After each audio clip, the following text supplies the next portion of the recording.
What's up, guys? Welcome back to another video. So with the 2025 NHL Draft coming up in a couple days, I thought it'd be a nice idea now to do my own mock draft.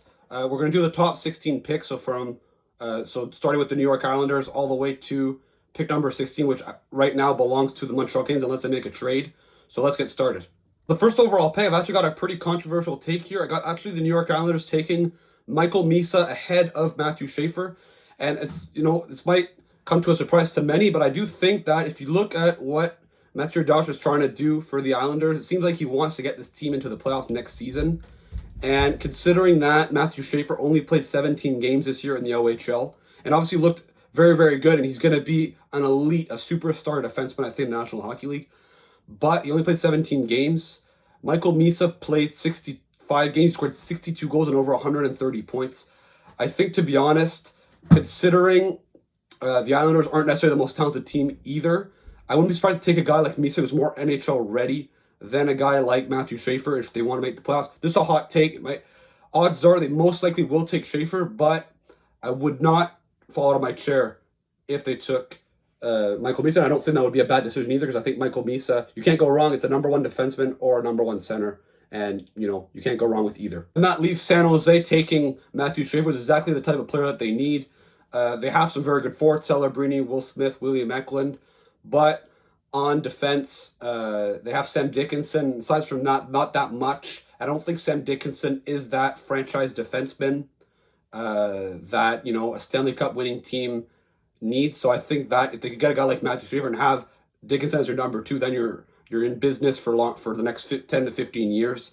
I think Schaefer would be an excellent fit in San Jose, but again, if it's not Schaefer and it's Michael Misa, they're going to take Michael Misa. I think the first two picks is pretty much its own tier, and after that, at pick number 3 is where it really gets started. So at pick number 3, I got Chicago taking Porter Martone. I don't personally, if I was a scout, that's probably not the guy I would take, considering I don't think he is the third best player in this draft. However, considering Chicago has a lot of undersized forwards, Connor Bedard isn't that big, Frank Nazar, Oliver Moore, etc. I think they're going to look to get a bit more size and a bigger guy like Marchand that has skill. Obviously, speed, his foot speed isn't necessarily the greatest, but it's still something that can work a little bit with. I think Marchand will be a very good fit still in Chicago. Obviously, maybe a bit of a reach, but I think, Chicago, they're still going to get a good player at third overall. This is who I think that they'll take at number 3.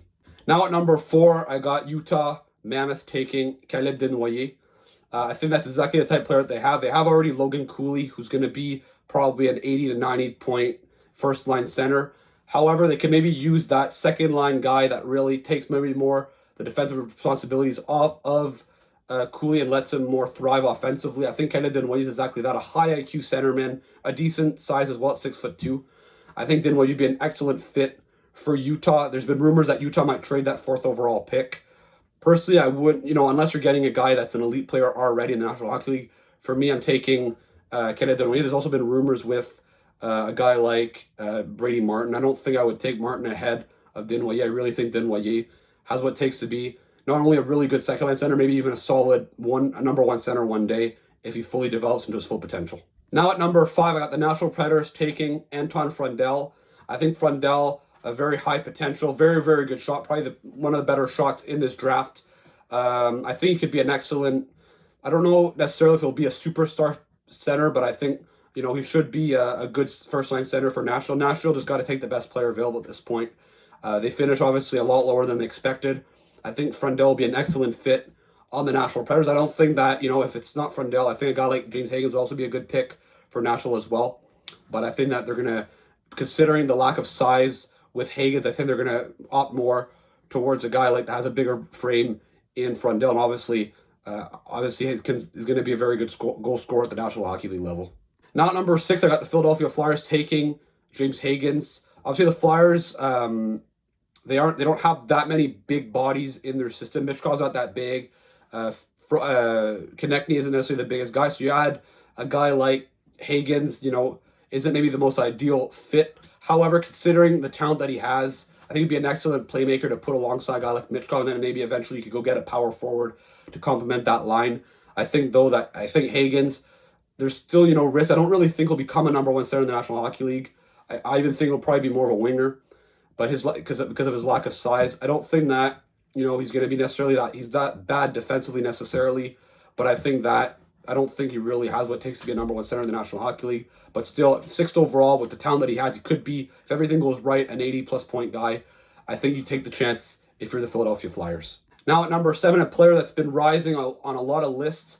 I got Brady Martin going to Boston. I think that's a perfect fit for what the Bruins want. They're obviously a team that historically always likes to have grit, some physical players. I think it's exactly what Brady Martin is. He could be a Sam Bennett sort of player. I think he obviously has some skill as well, so it's not like you're taking just a fourth line goon or something at 7th overall. You're taking a guy that has potential to be a good second liner, let's say in the National Hockey League, maybe a second line center. I think Martin would be a good fit on Boston, and I just don't think he should go much higher than, I think the players ahead of him that I mocked to their teams, I think have a higher ceiling. But I think at 7th overall is where I would start considering taking a guy like Brady Martin, even though I think the fact that Sam Bennett won the Conn Smythe Trophy, I think that's going to raise maybe his value, Brady Martin's value a little bit as well. So we'll see. He could go higher, but I think 7 to Boston is a perfect spot for this type of player. Now, number 8 to the Seattle Kraken. I got the second defenseman on my list here. I got Radim Murka, the 6'6" defenseman, going to the Seattle Kraken. I think that, the Kraken, obviously, since they've entered the league, they drafted Matty Benier 2nd overall. They drafted Shane Wright 4th overall. Last year, they drafted Burt Likan 8th overall. So they do have a very good group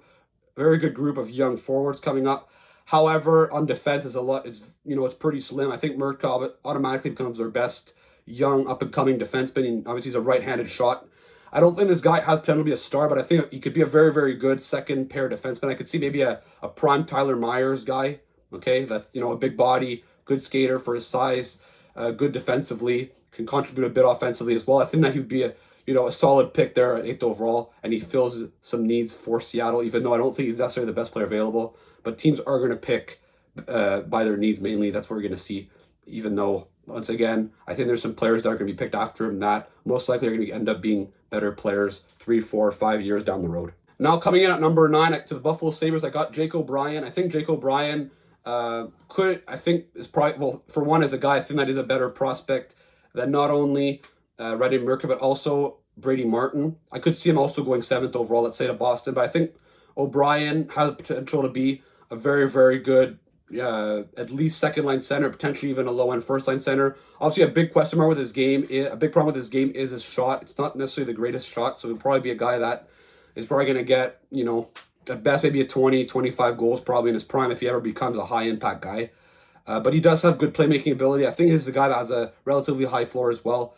I think he's probably going to be at least a very good second-line center, and I think at 9th overall to Buffalo. Obviously, there's rumors that they're going to trade some of their younger guys, so if they're able to get a guy of O'Brien's quality, I think that, you're still keeping, a good position long-term with a prospect like that. Now, coming out at number 10, I got the Anaheim Ducks selecting Victor Eklund. Obviously, the Ducks over the last few years have really prioritized grit and size. They've picked guys like McTavish, Seneca, Leo Carlson, who's a bigger body as well. Victor Eklund is under 6 feet. However, let's be honest, he plays like a guy that's 6'6". He's a dog on a bone. He's like a dog on a bone. He's very competitive. He's got some skill as well. I think he's kind of like a Ryan Leonard from a few drafts ago. I think he'd be an excellent fit with all of Anaheim's other bigger and skilled forwards. I think he'd be an excellent pick at 10th overall for Anaheim, and he would really complete their young core really nicely. A guy like Radim Murka, if he fell to 10th overall, I think would probably be Anaheim's pick as well, considering that they don't really have that much depth when it comes to right-handed defensive prospects. But I think they're going to be very, very happy taking Victor Eklund at 10th overall. And that'd be pretty cool as well in a few years if Anaheim and San Jose are both competitive and have some playoff series against each other. William on San Jose facing off against Victor on Anaheim. That would be pretty cool.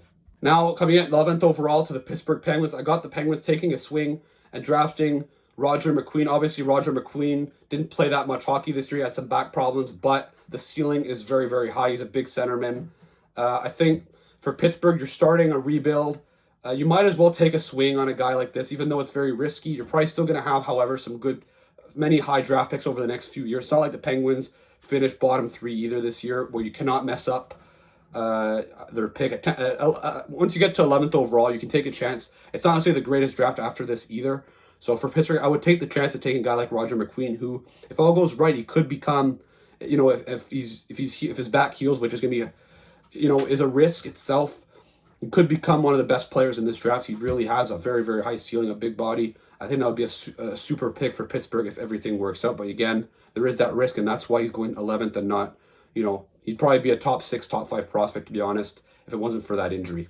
Now coming at number 12, and I don't know if this pick is going to be decided if it's going to go to Pittsburgh or New York, considering that the Rangers could decide to trade their pick, to let go of their pick this year in order to protect next year's first-round pick. But assuming as of right now it's the New York Rangers that pick, I got them taking Keishon Aitchison, obviously a big, physical, mean defenseman. That's exactly the type of player that they need, especially considering that they don't have that much in the system. They could maybe trade also Keandre Miller, who's a very promising young defenseman. So I think that, a guy like Aitchison, kind of what Jacob Trouba, they were hoping that they would get in Jacob Trouba when they acquired him. Didn't really work out, obviously. I think Aitchison would be a good fit. Again, I don't know if his ceiling is necessarily the highest. However, I think he has a very high floor. He's going to be at least a good second pair physical defensive defenseman. So I think and obviously he scored 26 goals in junior, so I think the goal scoring could be interesting. And if it's the Pittsburgh Penguins, I would also probably take Aitchison at that spot as well. I think, to be honest, he's a kind of a unicorn type defenseman. And obviously, maybe not the highest ceiling, but if everything goes right, he could become a beast for whoever selects him at wherever they select him. Now at number 13, I got the Detroit Red Wings selecting Justin Carbonneau. Obviously, the Red Wings over the last years have drafted a lot of wingers, a lot of forwards, maybe not the highest ceilings. And again, I don't think Justin Carbonneau is necessarily going to become a superstar player. However, he did score almost 50 goals in junior this year, so he has the goal scoring ability. He has what it takes to be a power forward in the National Hockey League, a good second liner, I think. The draft isn't necessarily the greatest in this range either, so I would take, if I was Detroit, they need more forward help. I think Carbonneau would be an excellent fit for the Red Wings, and I think at 13th overall, I think you're getting a pretty good value pick, if you ask me. Now at 14th overall, the Columbus Blue Jackets, I see them taking a defenseman. Right now, I have them taking Jackson Smith, a left-handed defenseman who I think could become a good second pair offensive defenseman. I think he's a good player. Maybe doesn't have the ceiling to be an elite defenseman, but maybe not either the highest floor. If not, I could also see them taking a guy like Logan Hensler, who's a right-handed shot. Obviously, last year they traded David Jiricek to Minnesota, who was their top defensive prospect. So maybe they want to compensate that by going to get a guy like Hensler to replace Jiricek. Could be a very good second pair defenseman. Either one, I don't think Columbus would really make a mistake there. That's probably what they're looking for, is a defensive help, considering they traded Jiricek. Werenski's in his late 20s. They also have Matejchuk, but that's about it when it comes to promising young defensemen. So we'll see. But as of right now, I got them taking Jackson Smith at number 14. At number 15, I got the Vancouver Canucks selecting Cole Reshny. Obviously, Reshny, a left-handed centerman. The Canucks, obviously, there's some big question marks with Elias Pettersson ability at this point, considering he hasn't performed well the last 2 years. They also traded away JT Miller. I think a guy like Reshny, maybe not the high ceiling, but I think he has a high floor. He's a very intelligent player. He reminds me a bit of Nick Suzuki in 2017, where he didn't have the highest, he wouldn't view to have the highest ceiling, but such an intelligent, such a smart player. I think that Reshny could become a good second-line center for the Vancouver Canucks in a few years, and hopefully Elias Pettersson's able to bounce back. That would give, I think, a solid 1-2 punch of Pettersson and Reshny. I think that the Canucks would be happy with that if they picked him at 15th overall. Finally, at number 16, a player that is going to most likely fall considering the injury that he sustained, where he tore his Achilles heel. I got Carter Bear going to the Montreal Canadiens at number 16. I think that Carter Bear is a better, should be probably a guy that's picked around number 10-ish in that range if it wasn't for that injury. But I think that honestly fits perfectly exactly what Montreal needs. They want more grit. They want more competitive players. They want more skill. I think Carter Bear is exactly that type of player that Montreal would want. He could maybe be kind of like a Brendan Gallagher, but a bit taller. I think he'd be a super fit on Montreal. Again, will he fall to them is a question. In my mock draft, I think honestly I could see that happening. I think it's very likely that happens, so we'll see. But I think maybe I could see Vancouver taking him, or a team like before, maybe a team like Detroit as well. We'll see, but I think Bear, considering that injury, I think it's going to scare a few teams, even though I don't think it's as scary of an injury as, let's say, Roger McQueen sustained with his back.